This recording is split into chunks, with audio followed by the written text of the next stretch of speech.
Kiir fires army chief after just 3 months in office amid sweeping cabinet shakeup. October 9, 2025 Juba, South Sudanese President Salva Kiir has dismissed the Chief of Defense Forces, General Dao Aturjong Newell, barely 3 months after his appointment, in a wide-ranging reshuffle that has reignited concerns about political and institutional instability in the country. The removal of General Aturjong was announced late Wednesday on the state-run South Sudan Broadcasting Corporation (SSBC) without any official explanation. He was replaced by General Dr. Paul Nong Majok, who previously held the same post until his removal in July. General Aturjong, who took office on July 10, had been tasked with critical reforms, including eliminating ghost names from the military payroll, improving soldiers' welfare, and advancing the unification of rival forces. President Kiir had also directed him to strengthen regional military cooperation and ensure consistent supplies of food and fuel to the army. However, his abrupt dismissal, after only 91 days in office, has puzzled observers and drawn speculation over the motives behind the move. Majok returns to familiar seat. General Paul Nong Majok, the new army chief, hails from Warrap State and previously served as CDF for 7 months before his July removal. His return has sparked skepticism among military analysts and civil society groups, given his alleged involvement in conflicts in Upper Nile State earlier this year. Majok's reinstatement, some critics say, symbolizes Kiir's growing reliance on loyalists rather than reform-minded officers. Cabinet reshuffle deepens. In a series of decrees issued the same evening, President Kiir also reshuffled several key ministries. Among the dismissed officials was Dr. Lam Akal Ajawan, the veteran opposition leader and Minister of Transport, who had served only 5 months. Akal had been leading reforms aimed at securing South Sudan's airspace control and overhauling the transport system. He was replaced by Rizk Zakaria Hassan, former Minister of Wildlife Conservation and Tourism. That position has now been handed to Dinei Jock Shagar, the former Jonglei State Governor and member of the South Sudan Opposition Alliance, SSOA. Soldiers kill 2 civilians in Lake State, triggering revenge attack. Kiirdit, Lake State. 2 civilians were shot dead by South Sudanese soldiers in Kiirdit County on Thursday night, sparking a revenge attack by armed youth that left 1 soldier dead, state officials confirmed. William Koji Kerjak, the acting Minister of Information for Lake State, told Radio Tamazuj that the incident began after a military officer reported being surrounded and called for backup. Responding troops from the South Sudan People's Defense Forces, SSBDF, allegedly engaged in a firefight with more than 40 armed youth. In the process, 2 of these armed youth were killed, Kerjak said. When the soldiers returned to their base, the armed youth attacked in retaliation, killing 1 soldier. He added that the situation has since been contained, with security forces deployed to patrol Kiirdit town. The officer who made the initial call, identified as a major, along with the owner of the house where the youth had gathered, have been arrested for questioning. What triggered this situation will also be investigated. Why were they in the town? Why were they stationed in the house? Kerjak stated. However, a local youth representative disputed the official version, accusing soldiers of killing 2 unarmed civilians without provocation. Cole Dang, a youth leader in Kiirdit County, said the victims, identified as Cole Dut Rue and his nephew Makura Yam Dut Rue, were having dinner in a family compound around 10 p.m. when soldiers, led by a captain named Panachwal, entered. After a disagreement with the homeowner, Captain Panachwal ordered his soldiers to open fire, killing the 2 civilians instantly, Dang claimed. He further alleged that the captain is a cousin of Lake State Governor Rin Tuni Maber. According to Dang, the armed youth who later clashed with the army were not aggressors but had been in town to protect a local chief amid tensions related to an ongoing intercommunal conflict. The SSBDF's national spokesperson could not be immediately reached for comment. Lake State, one of South Sudan's most volatile regions, has seen repeated outbreaks of violence in recent years, often linked to cattle raids and long-standing communal disputes. General Paul Nang Majok orders immediate removal of all military checkpoints nationwide.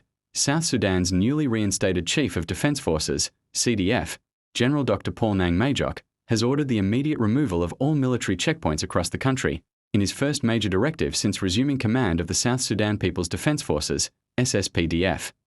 The sweeping order, issued late Friday, directs all regional and divisional commanders to ensure the dismantling of unauthorized and semi-permanent roadblocks that have proliferated across major highways and local routes. According to field reports, the Bongo checkpoint along the Bahr el Ghazal Road has already been dismantled, signaling rapid compliance with the directive from the top command. Echo of previous reforms, the move revives a similar initiative launched by General Majok during his previous tenure as CDF earlier this year, which sought to curb extortion, illegal taxation, and abuses against civilians by soldiers manning road checkpoints. That reform drive was widely welcomed by transport operators, traders, and humanitarian agencies, but was reversed following his dismissal in July. By reinstating the policy immediately upon his return, General Majok appears intent on restoring discipline and public confidence in the military's command structure. Public and security reactions, civil society groups and business leaders have long criticized the widespread presence of checkpoints, accusing soldiers of routinely demanding illegal fees and harassing motorists. The order is a very positive step, said one Juba-based security analyst. It shows that the new CDF understands both the economic and human impact of these roadblocks on ordinary citizens. However, some observers caution that enforcement will be the real test, noting that previous orders to remove checkpoints were often ignored or only partially implemented in remote areas.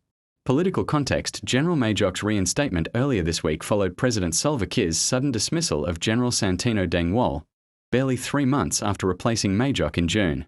The reshuffle, seen by analysts as part of an ongoing internal power reconfiguration within the SSPDF, has reignited debates about loyalty, professionalism, and reform in the military's top ranks. By taking swift action on a widely unpopular practice, General Majok may be signaling both his commitment to institutional discipline and his intent to reassert command authority over the forces. Looking ahead, if fully enforced, the removal of checkpoints could significantly improve domestic trade flow, humanitarian access, and civil-military relations, particularly in restive regions where mistrust between soldiers and civilians remains high. For now, the public will be watching closely to see whether this order, like its predecessor, will stand the test of time. Breaking news: J1 headquarters, Juba, in an unprecedented cabinet of love reshuffle. President Salva Kiirdit has officially relieved Mama Ayendit from her duties as the nation's first lady and sworn in the second wife as her successor.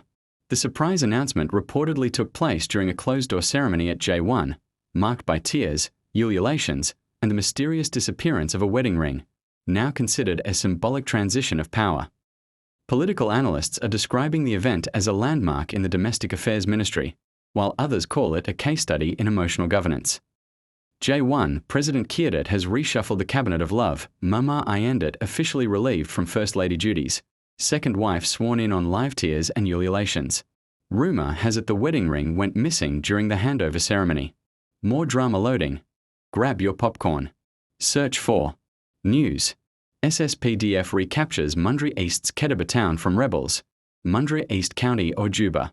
The South Sudan People's Defense Forces, SSPDF, say they regained control of Kedaba town, the administrative headquarters of Mundri East County in western Equatoria State, following clashes with the joint force of the National Salvation Front, NAS, and the Sudan People's Liberation Army in Opposition, SPLAIO, over the weekend. On the 24th of September, a combined force of NAS and SPLAIO fighters attacked and overran the SSPDF base in Kedaba, displacing nearly 30,000 civilians. SSPDF spokesperson Major General Lul Ruai Koang said in a statement that government troops launched a coordinated operation to retake Kedaba after it was captured by opposition forces. The SSPDF successfully recaptured Kedaba after neutralizing resistance from NAS and SPLAIO elements, he stated. Our forces are now in full control of the area, and normalcy has been restored. He confirmed that one government soldier was killed, while several opposition fighters were also reported dead during the operation. Kedaba, located about 35 kilometers east of Mundra town, has witnessed recurring clashes in recent months between government and opposition forces, disrupting the movement of civilians and humanitarian operations.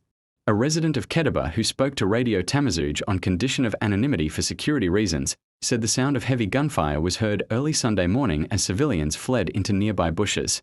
We heard heavy shooting, and many people ran away. Later, the firing stopped, and we saw SSPDF vehicles entering Kedaba, the source said, adding that the area remained tense as some residents were still afraid to return home. Another resident said the town is now relatively calm, but many families are struggling to find food and non-food items after fleeing during the fighting. Meanwhile, the SPLAIO condemned the operation in a statement released on the 8th of October, 2025, accusing the SSPDF of carrying out unprofessional military actions in Western Equatoria State. SPLAIO spokesperson Colonel Lam Paul Gabriel alleged that government troops targeted opposition-held areas and civilians under the pretext of clearing rebels. He called on the international community to investigate the incident and ensure accountability for violations. The latest clashes in Kedaba highlight renewed tensions in parts of Western Equatoria State, despite continued efforts to implement the 2018 revitalized peace agreement aimed at ending the country's long-standing conflict.